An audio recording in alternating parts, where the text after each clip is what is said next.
Imaginen Londres, 1977. Una ciudad aún marcada por la posguerra, donde la niebla se aferraba a las calles como un espectro persistente. Un barrio obrero, Enfield, al norte de la ciudad. Un lugar donde las casas adosadas se extendían bajo un cielo gris, y la niebla lo envolvía todo, creando una atmósfera densa y melancólica. La vida transcurría con la cadencia pausada de la clase trabajadora. En Green Street, la casa número 284 parecía tan común como cualquier otra de la calle. Una fachada modesta, ladrillos desgastados por el tiempo, ventanas que reflejaban la luz tenue del día. Nada que la distinguiera de sus vecinas. Dentro vivía Peggy Hodgson, una madre soltera que luchaba con uñas y dientes para sacar adelante a sus 4 hijos. Una tarea ardua, llena de sacrificios y pequeños triunfos cotidianos. Nadie, absolutamente nadie, podía imaginar que ese hogar sencillo y corriente se convertiría en el epicentro de uno de los casos paranormales más famosos y documentados de la historia. Un caso que desafiaría la lógica y la razón. La rutina era la de cualquier familia de la época. Juegos infantiles, deberes escolares, las pequeñas preocupaciones cotidianas que llenaban sus días. Risas, discusiones, el calor del hogar. Pero una noche de agosto, en medio de la normalidad, algo cambió drásticamente. Una grieta se abrió en la realidad. Janet, de 11 años, y Johnny, de 10, fueron los primeros en notar que algo extraño estaba sucediendo. Asustados, contaron que sus camas se movían solas, sin explicación alguna. Peggy, al principio incrédula y pensando que se trataba de una travesura infantil, subió las escaleras con paso firme para comprobar lo que estaba sucediendo. Pero lo que encontró al llegar a la habitación no era una simple broma. Los muebles se movían por sí solos, desafiando las leyes de la física, como si una fuerza invisible los arrastrara. Así comenzó una pesadilla que se prolongaría durante más de 2 años, atrayendo la atención de los medios de comunicación y de investigadores de todo el mundo. La calma y la tranquilidad de aquel verano inglés fueron solo el preludio de una tormenta de sucesos inexplicables, una serie de fenómenos que desafiarían toda lógica. Golpes secos y resonantes en las paredes, susurros escalofriantes que parecían provenir de la nada, y el terror paralizante de lo desconocido invadieron cada rincón de la casa. El hogar, que antes era sinónimo de refugio y seguridad, dejó de serlo para transformarse en el escenario de lo imposible, un lugar donde las reglas de la realidad parecían no aplicarse.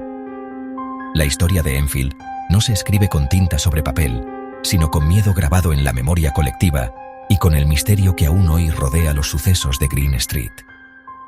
El telón estaba a punto de levantarse sobre el poltergeist de Enfield, una obra macabra que desafiaría nuestra percepción de la realidad. Así, lo cotidiano se fracturó de manera irreversible, revelando un abismo oscuro y profundo que siempre estuvo ahí, latente, esperando el momento oportuno para manifestarse. Todo comenzó con camas que se movían de forma inexplicable. No era un simple temblor, sino un movimiento violento, como si una fuerza invisible las zarandeara con furia. Y luego, objetos que volaban por los aires sin razón aparente. Juguetes, utensilios de cocina, todo se convertía en proyectiles lanzados por una mano invisible. Peggy, al principio escéptica y buscando una explicación lógica, fue testigo de una cómoda deslizándose sola a través de la habitación. El mueble pesado se movía con una fuerza que desafiaba toda lógica. El miedo, un miedo profundo y paralizante, se apoderó de la familia Hodgson. La sensación de seguridad en su propio hogar se desvaneció por completo.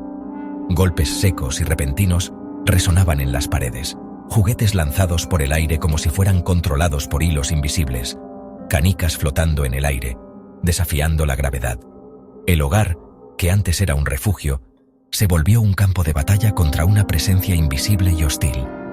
La familia vivía en un estado de alerta constante, atrapada en su propia casa, sintiéndose observada y amenazada a cada instante.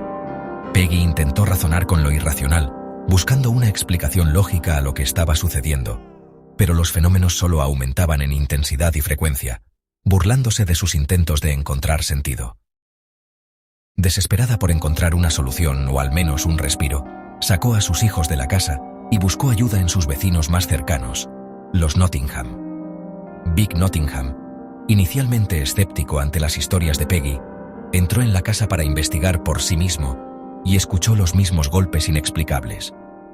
El miedo, que antes era solo de los Hodgson, se volvió real y palpable para todos. Sin saber a quién más recurrir ni qué más hacer, Peggy, presa del pánico, tomó el teléfono y llamó a la policía. No podía explicar con palabras lo que estaba ocurriendo en su casa. Solo necesitaba desesperadamente que alguien del mundo real fuera testigo de los extraños sucesos. En su desesperación, esperaba que la simple presencia de la ley y el orden ahuyentara lo inexplicable, devolviendo la normalidad a su hogar. Pero la llegada de la policía no detendría los fenómenos. Al contrario, los validaría ante los ojos de testigos imparciales, complicando aún más la situación. La casa de Enfield, un hogar común y corriente, se transformó de la noche a la mañana en un misterio público que capturaría la atención del mundo. Lo que comenzó como un miedo privado y silencioso, pronto se convertiría en noticia nacional, inundando los titulares y las conversaciones de todo el país. El caso estaba a punto de explotar en un fenómeno mediático sin precedentes, y la policía, sin saberlo, sería la primera línea de defensa contra lo imposible. La agente Caroline Hibbs, una oficial experimentada de la policía británica, llegó a la residencia esperando resolver una simple disputa doméstica, quizás una discusión familiar o una queja vecinal. Pero al cruzar el umbral, se encontró con una escena que desafiaba toda lógica. Encontró a la familia aterrorizada, visiblemente perturbada, y una atmósfera cargada de tensión, palpable en el aire. El miedo se respiraba en cada rincón de la casa. Junto a su compañero, inspeccionó la casa metódicamente, buscando explicaciones lógicas y racionales para el pánico que embargaba a la familia. Revisaron cada habitación, cada rincón, cada posible fuente de perturbación, intentando encontrar una causa terrenal para el evidente terror. Todo parecía normal, superficialmente. No había señales de violencia, ni de intrusión, ni nada que justificara el miedo extremo que emanaba de los presentes. Pero la calma era engañosa, una fachada que ocultaba una realidad mucho más inquietante. Entonces lo imposible sucedió ante sus ojos, rompiendo las barreras de lo creíble. Una silla de madera, pesada y robusta, se deslizó sola por la alfombra, con un chirrido fantasmal, sin que nadie la tocara, sin ninguna fuerza visible que la impulsara. Se movió con una determinación antinatural, desafiando las leyes de la física y la razón.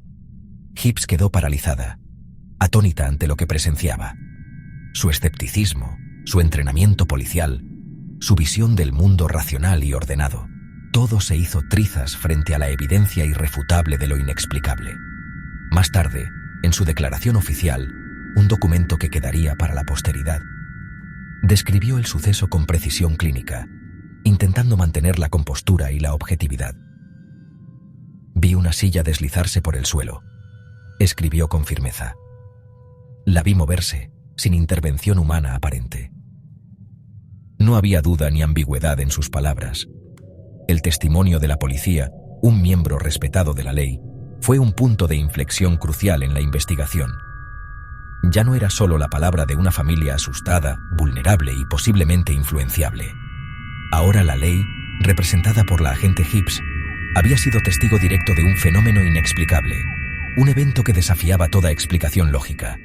La noticia se propagó rápidamente, como un reguero de pólvora, a través de los medios de comunicación. Medios de comunicación sensacionalistas e investigadores de lo paranormal, ávidos de respuestas y de fama, acudieron en masa al lugar de los hechos. El caso de Enfield, antes un rumor local, adquirió una credibilidad inusitada gracias al testimonio policial. La casa se convirtió en epicentro de atención nacional e internacional. Un imán para curiosos y creyentes. Lo imposible había sido presenciado por la autoridad, validando las experiencias de la familia. Pero lejos de resolver el misterio, este testimonio solo acababa de empezar a desentrañar una madeja de sucesos inexplicables. Los fenómenos se intensificaron, centrados especialmente en Janet, de 11 años. Era el epicentro del misterio: ataques, levitaciones, voces extrañas. Investigadores y fotógrafos la vieron flotar y contorsionarse en el aire. Las fotos de Graham Morris capturaron estos momentos, aunque los escépticos dudaron. Pero lo más inquietante fue la voz, profunda, gutural, masculina. «Mi nombre es Bill», decía la voz que salía de Janet. Horas de grabaciones documentaron conversaciones con esta entidad. La voz relató su muerte en la casa años atrás. Expertos analizaron la voz. Era físicamente imposible que una niña la produjera durante tanto tiempo. Janet se convirtió en el canal de un supuesto fantasma. El caso tomó un giro aún más oscuro. La voz de Janet se identificó como Bill Wilkins, describiendo su muerte en la casa. Investigadores buscaron pruebas y hallaron a Terry Wilkins, hijo de Bill, quien confirmó la historia. Los detalles coincidían. Bill murió en el sillón del salón tras una hemorragia cerebral. ¿Cómo podía Janet saberlo? La voz interactuaba, respondía preguntas y lanzaba amenazas. Algunos pensaron en posesión, otros en fraude. Pero la voz de Bill Wilkins se volvió la firma escalofriante del caso Enfield. La Sociedad para la Investigación Psíquica envió a Maurice Grosse y Guy Lyon Playfair. Transformaron la casa en un laboratorio. Cámaras, micrófonos, grabadoras. Su objetivo, documentar pruebas irrefutables. Pasaron meses en vela, registrando fenómenos que desafiaban la lógica. Acumularon cintas de audio, fotografías y testimonios de eventos imposibles. Vieron cajones abrirse solos, objetos materializarse y fuegos espontáneos extinguirse. Interactuaron con la entidad, recibiendo respuestas en forma de golpes. La ciencia intentó dialogar con el caos sin lograr explicarlo. El caso Enfield generó una avalancha de pruebas, grabaciones, fotos, videos. Las cintas de audio captaron la voz de Bill y sonidos inexplicables. Las fotos mostraban a Janet levitando y objetos doblados o lanzados.